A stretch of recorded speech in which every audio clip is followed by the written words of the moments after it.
ಎಲ್ಲರೂ ಕ್ಲಿಕ್ ಮಾಡಿರ್ತಾರೆ. ಆ್ಯಂಡ್ ಅದು 2010 ಮದುವೆ ಹೊಸರಲ್ಲಿ we had clicked and we have immediately deleted it. Kannada ಇಂಡಸ್ಟ್ರಿಯಲ್ಲಿ ಒಂದು ಅತ್ಯುತ್ತಮ ಚಿತ್ರ ಅಂತ ಹೇಳಿದ್ರು ಅದು ಇಂತಿ ನಿನ್ನ ಪ್ರೀತಿಯ ಅಂತ ಹೇಳಿ. ಈ ಸಿನಿಮಾದಲ್ಲಿ ಶ್ರೀನಗರ ಕಿಟ್ಟಿ ಜೊತೆಗೆ ಸೋನು ಗೌಡ ಅವರು ಆಕ್ಟ್ ಮಾಡಿದ್ರು. ಸೊ ಸೋನು ಗೌಡ ಅಂದ ಕೂಡಲೇ ರೀಲ್ ಸ್ಟಾರ್ ಸೋನು ಗೌಡ ಅಲ್ಲ, ಇವರು ಆಕ್ಟರ್ ಸೋನು ಗೌಡ. ಕನ್ನಡ ಇಂಡಸ್ಟ್ರಿಯಲ್ಲಿ ನೇಹಾ ಗೌಡ ಅನ್ನೋ ಒಬ್ಬ ಆಕ್ಟರ್ನ ಅಕ್ಕ ಈ ಸೋನು ಗೌಡ. ಇವರ ಇತ್ತೀಚಿನ ಸಿನಿಮಾ ಅಂತ ಹೇಳಿದ್ರೆ ಅದು ಸಿದ್ಲಿಂಗು 2. ಸೊ ಸಿದ್ಲಿಂಗು 2 ನಲ್ಲಿ ನಾಯಕಿಯಾಗಿ ಆಕ್ಟ್ ಮಾಡಿರುವಂತಹ ಸೋನು ಗೌಡ ಅವರು ಎಲ್ರಿಗೂ ಕೂಡ ಚಿರಪರಿಚಿತ ಆಗಿರ್ತಾರೆ. ಸೊ ಸೋನು ಗೌಡ ಅವರ ವಿಚಾರ ಏನಕ್ಕೆ ಇವತ್ತು ತಗೊಳ್ತಿದ್ದೀವಿ ಅಂತ ಹೇಳಿದ್ರೆ, ಸೋನು ಗೌಡ ಅವರು ಇತ್ತೀಚೆಗೆ ಒಂದು ಇಂಟರ್ವ್ಯೂ ಅನ್ನ ಕೊಡ್ತಾರೆ.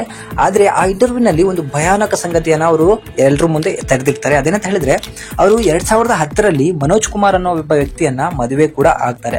ಸೊ ಮದುವೆ ಆದ ನಂತರ 2016ರಲ್ಲಿ ಇವರ ಪ್ರೈವೇಟ್ ಫೋಟೋಗಳು ವೈರಲ್ ಆಗತ್ತೆ. ಸ್ವತಃ ಗಂಡನ ಜೊತೆಗೆ ಮಲಗಿರುವಂತಹ ವಿಡಿಯೋ ಮತ್ತೆ ಫೋಟೋ ವೈರಲ್ ಆಗತ್ತೆ. ಸ್ವತಃ ಆ ಫೋಟೋ ಮತ್ತೆ ವಿಡಿಯೋಗಳನ್ನ ಮಾಡ್ಕೊಂಡಿದ್ದು ಸ್ವತಃ ಆಕ್ಟರ್ ಸೋನು ಗೌಡ ಅವರೇ. ಸೊ ಆ ಇಂಟರ್ವ್ಯೂ ಅಲ್ಲೂ ಕೂಡ ಅವ್ರು ಒಪ್ಕೋತಾರೆ, ಆ ಫೋಟೋಗಳನ್ನ ತಗೊಂಡಿದ್ದು ನಾವೇನೆ, ಆ ವಿಡಿಯೋನ ಮಾಡ್ಕೊಂಡಿದ್ದು ನಾವೇನೆ. ಆದ್ರೆ ಅದು ವೈರಲ್ ಅನ್ನ ಮಾಡಿದ್ದು ನನ್ನ ಗಂಡ ಮನೋಜ್ ಅಲ್ಲ, ಬೇರೆ ಯಾರೋ ಮಾಡಿದ್ರು ಅಂತ ಹೇಳಿ. ಆದ್ರೆ ಈ ವಿಚಾರ ಆ ಟೈಮ್ ನಲ್ಲಿ ಅಂದ್ರೆ 2016ರ ಟೈಮಲ್ಲಿ ಮನೋಜ್ ಅವರೇ ಸ್ವತಃ ತನ್ನ ಗಂಡನೇ ತನ್ನ ಪ್ರೈವೇಟ್ ಫೋಟೋಗಳನ್ನ ರಿಲೀಸ್ ಮಾಡಿದ್ರು ಅಂತ ಹೇಳಿ ಎಲ್ಲಾ ಕಡೆ ವೈರಲ್ ಆಗಿತ್ತು. ಆದ್ರೆ ಇವತ್ತಿನ ವಿಚಾರಕ್ಕೆ ಸೋನು ಗೌಡ ಅವರು ಹೇಳ್ತಿದ್ದಾರೆ, ಮನೋಜ್ ಆ ತರ ಎಲ್ಲ ಮಾಡ್ಲಿಕ್ಕೆ ಸಾಧ್ಯನೇ ಇಲ್ಲ. ಆ ಫೋಟೋಗಳನ್ನ ಸ್ವತಃ ಮನೋಜ್ ಮತ್ತು ನಾನು ಇಬ್ರು ಸೇರ್ಕೊಂಡೇ ತಕೊಂಡಿದ್ದಂಥದ್ದು.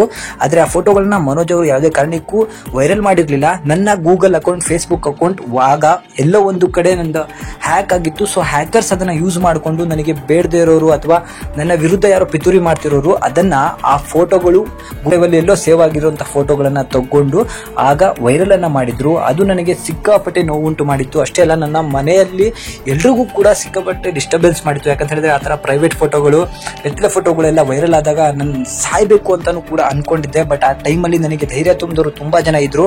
ನ್ಯೂಸ್ ಚಾನೆಲ್ಗಳು ಕೂಡ ಸಿಕ್ಕ ಚಾನ್ಸ್ ಅಂತ ಹೇಳಿ ಸಿಕ್ಕಾಪಟ್ಟೆ ವೈರಲ್ ಮಾಡ್ಲಿಕ್ಕೆ ಶುರು ಮಾಡಿದ್ರು. ಇಲ್ಲ ಸಲ್ಲದ ಆರೋಪಗಳನ್ನು ಕೂಡ ಮಾಡ್ಲಿಕ್ಕೆ ಶುರು ಮಾಡಿದ್ರು ಅಂತ ಹೇಳಿ ಒಂದು ನ್ಯೂಸ್ ಚಾನೆಲ್ ಮೇಲೆ ಗರಂ ಕೂಡ ಆದ್ರು.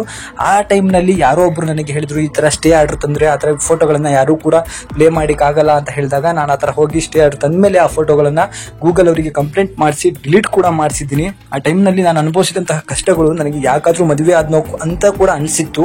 ಬಟ್ ಇವತ್ತಿಗೂ ಕೂಡ ನನಗೆ ಮನೋಜ್ ಜೊತೆಗೆ ಇರ್ಲಿಕ್ಕೆ ಯಾವುದೇ ರೀತಿಯಾದಂತಹ ಅಭ್ಯಂತರ ಇಲ್ಲ. ಆದ್ರೆ ಇಬ್ರು ಕೂಡ ಈಗ ಇಂಡಿವಿಜುವಲ್ ಜೀವನವನ್ನ ನಡೆಸ್ತಿರೋದ್ರಿಂದಾಗಿ ನಾವಿಬ್ರು ಕೂಡ ಹೀಗೆ ಬದುಕಲಿಕ್ಕೆ ಇಷ್ಟಪಡ್ತೀವಿ ಅಂತ ಹೇಳಿ ಈಗ ಸೋನು ಗೌಡ ಅವರು ಹೇಳ್ಕೊಂಡಿದ್ದಾರೆ.